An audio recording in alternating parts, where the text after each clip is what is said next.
આજે કાંતિલાલ કેસરિયાની વાર્ષિક પુણ્યતિથિ નિમિત્તે કુવાડવા ઝૂંપડપટ્ટી વિસ્તારના બાળકોને એમના પુત્ર યોગેશભાઈ કેસરિયા તરફથી આઈસ્ક્રીમની પ્રસાદી આપવામાં આવી।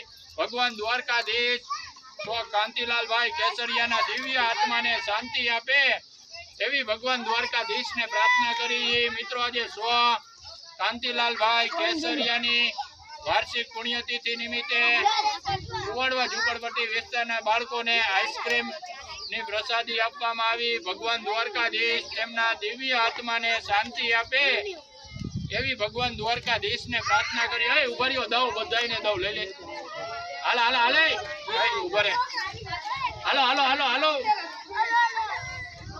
હાલો હાલો હાલે, તમે આમથી ચમચી લઈ આવો, જાઓ આમથી, હાલે હાલો હાલો હાલો હાલો, 1 મિનિટ